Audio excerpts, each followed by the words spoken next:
Okay. Hello. Thank you so much for coming on to our podcast today. Thank you so much for having me. So, why don't we jump right into it? If you want to introduce yourself. Sure. So, my name is Danielle Mason. I'm an attorney in Montgomery, Alabama. I was born and raised here and currently practice here. My firm is Bullock Ward Mason. I've been in my own firm now for a little over a year and a half, and my firm is incorporated in Georgia. We are a fully remote firm, and we handle single event cases, med mal, and mass torts. So, I'm really glad that you're here because there's a very important issue and lawsuit surrounding hair relaxer. And so, what is hair relaxer, or what are some other names that people might know it as? The products that we're talking about that are known to be hair relaxers actually chemically alter the composition of the hair. Mhm. And they have been sold around the country. Really, I think it was around 1971 when the first, what we call a home kit, was, available in a drugstore or a grocery store for you to go and apply the product to yourself. But usually these were done in salons by professionals. But the product itself has been around since 1900, like the early 1900s. And it's been a product that has been predominantly used in ethnic communities to achieve a texture of hair that has generally been more accepted in, professional society. And the goal is to achieve a straight haired look. A straight hair look. Like what you see today is natural hair with a little cream, and you've noticed the curly texture of it. I can straighten this out with a flat iron and achieve somewhat of a straight style, although it's very temporary and also depends on like what your environment is. If it's Yeah. humid, whatever, it's not going to stay straight long. A chemical hair relaxer is designed to straighten the hair on a more permanent basis. Now, it's still not permanent forever. You don't just apply it one time and then your hair is straight. Hair is a living organism. It continues to grow out of the root. So hair relaxers are typically something that once you start, you still continue to use because as the hair grows out of the root, you want that root hair to have the same consistency as the rest of your hair. Right. So reapplying a hair relaxer is what's called a retouch. And Okay. you do it right to the scalp where the hair is growing out of the root so that it'll straighten out like everything else. And that's typically done on average anywhere between 4 to 8 weeks. Okay. So it's been essentially around for Forever. forever, but I guess with this lawsuit, when do you think that the products coming out that have caused harm have started? Like the 70s, the 60s? What are we looking at Well, time? I think what the chemical composition of these products have always been causing harm. The issue here is that we didn't know it. We didn't know it until very recently, October of 2022. A study was released that connected the use of hair relaxer to uterine cancer, which was a weird thing in and of itself because usually it's pretty rare for a scientific study to go sort of viral, across news platforms, online, all of these things. I woke up one morning and literally the story was everywhere. That on one hand, I'm glad that that happened because it provided us, the notice of saying, what is going on with this? And then, once you see something like that come out, lawyers like myself, will sort of continue to kick the tires on if this one study has come out, there has to be something else. And what we've come to learn is that hair relaxers, for as long as they have been in creation, have chemical components in them that directly impact the female reproductive system. And so through that, we're not only seeing cancers as a result of long-term use of this product, but also other conditions like fibroids, like endometriosis, other things that are related to having these conditions like infertility, miscarriages, preterm labor. So these are issues that have plagued Black women predominantly more than women of any other race. And so the question becomes, what's different about our bodies? We might be a different shade of skin, but genetically, we are not different. So, Right. why are Black women experiencing these conditions at rates 3 to 5 times higher than women of other races? And so that necessarily has you look at environmental exposures. And 90% of Black women at some point in their lives have exposed themselves to a hair relaxer. And then it is just something that becomes so ingrained in your beauty regimen that it's very difficult to stop using it. In fact, in the colloquial terms, we have been known to call hair relaxer creamy crack. It's not a drug addiction, but it is a sort of addiction of I need to look a certain way. This product helps me do that. And there's just really no easy way to stop it. So let's talk about the chemicals in the hair relaxer. What are the ones that are causing us harm? So there's a general classification of the chemicals that are called endocrine disruptors.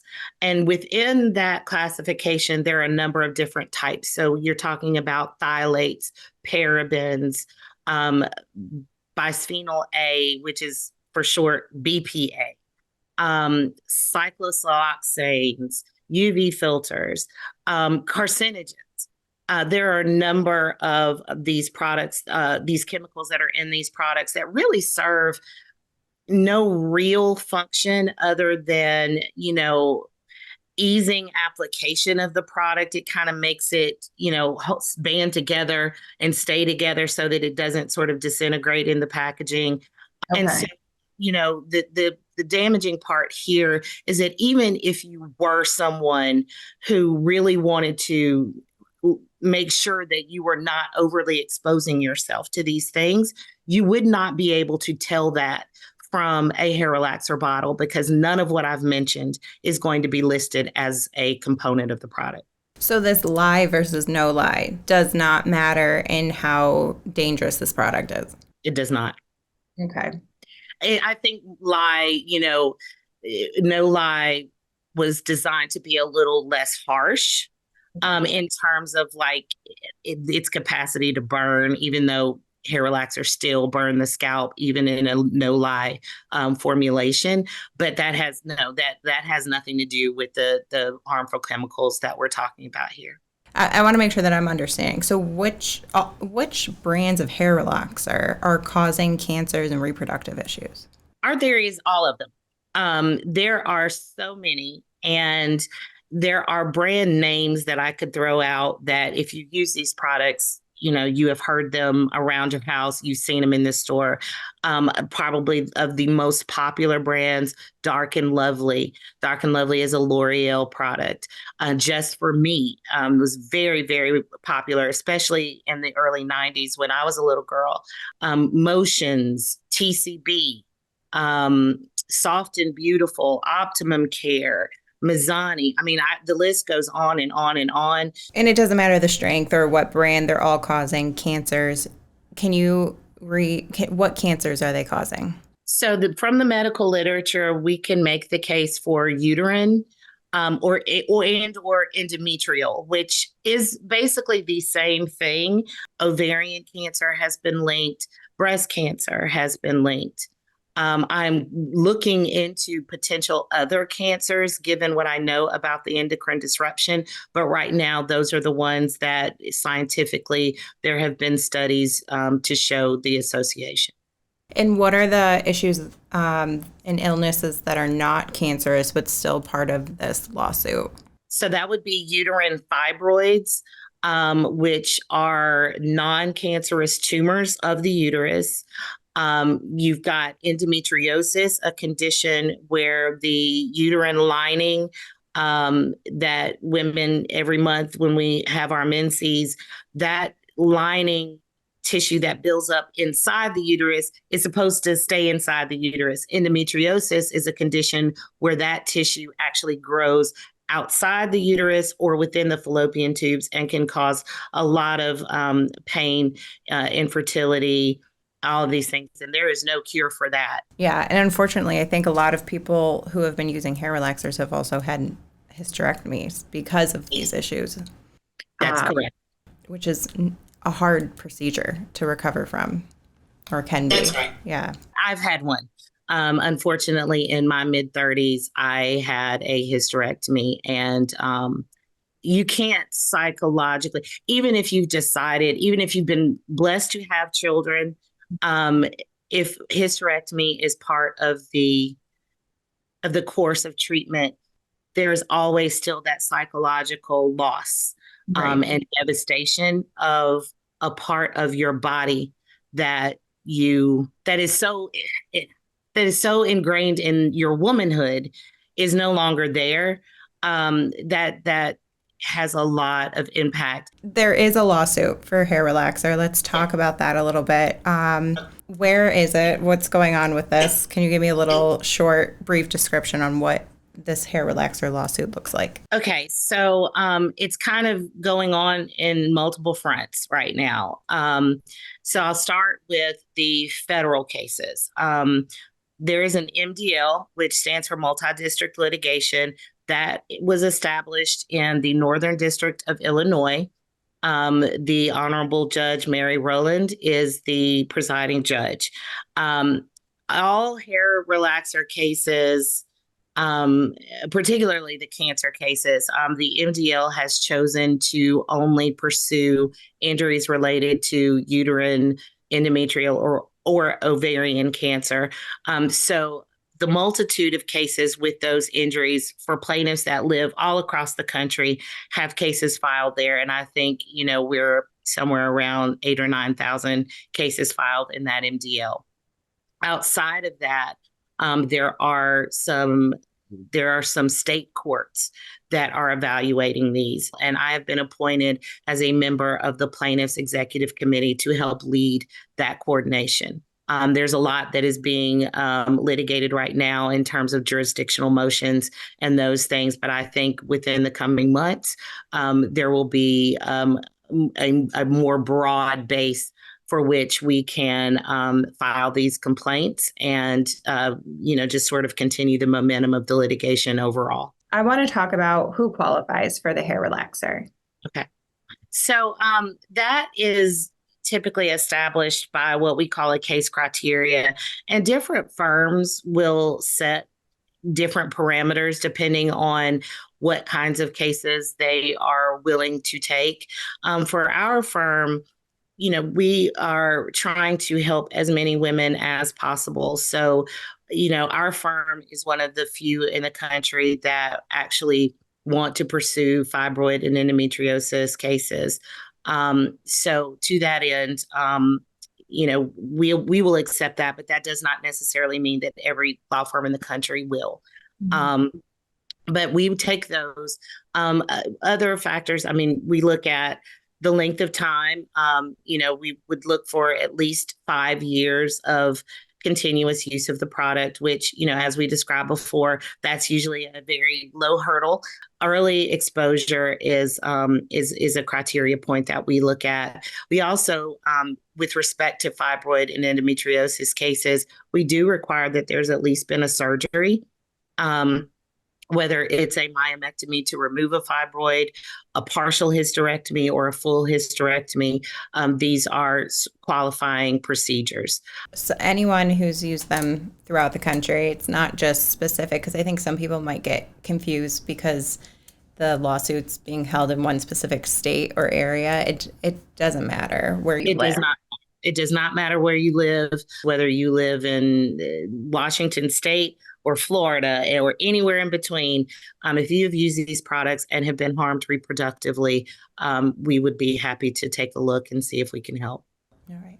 I have 2 more questions. So when you file the hair relaxer claim and then you go through the process, not everyone understands the timeline, or people are wondering, well, how much are these settlements going to be? Do you have any like projections on that of the time and maybe the amount that we're looking at? I could, but I don't like to set unreasonable expectations or those that can't be attained. I think it's very early in the process right now for us to be able to determine settlement value. I think ultimately it's going to really depend upon how many women end up in this litigation by the time it's said and done. Right now, the number of cases filed is very low in comparison to the number of women harmed. Timing of litigation like this can take years. It is necessarily complicated. So, the key is to just remain patient. If you're working with a lawyer, whether it's my firm or anyone else, be patient with your law firm, but also help us by being responsive. A lot of what we needs to come from our clients. And so if we're calling and need information, the best thing you can do to help us is to answer the phone and to, get us records if we're asking for them. So, and just to round this out, hair relaxer is still on the market. Do you believe it should be? It shouldn't be? People should stop using it? What are your thoughts? I believe that hair relaxers should be removed. Yeah. There's a possibility they could be reformulated. And if they can, then great. But if not, they need to be removed. But certainly if there's not going to be an effort to make them safer, then they do need to go. Because this is long-term devastation to a population of people. If our women are, struggling with fertility and not being able to perpetuate our bloodlines and our families, then that is devastating to a whole race. And that's just for hair, we have to ask ourselves if that's really worth it. And my response to that is a resounding no, it is not. Right. Well, I want to thank you so much for coming on and educating all of us on so many issues and platforms and levels of hair relaxer and so much more. So thank you. It's been my pleasure. And I apologize for that coughing fit I just had. Life, it happens, but I am so glad to be here and to share this information. If anybody listening has more questions or would like to learn more, please reach out to me. My email is Danielle, DANIELLE @bwmlaw.com. Thank you. Thank you. That concludes this episode of the King Law Podcast. If you've enjoyed this episode, make sure to subscribe and check out our socials @King Law Attorneys. And if you've happened to have been injured or charged with a crime, now you know who to call. King Law. Take charge.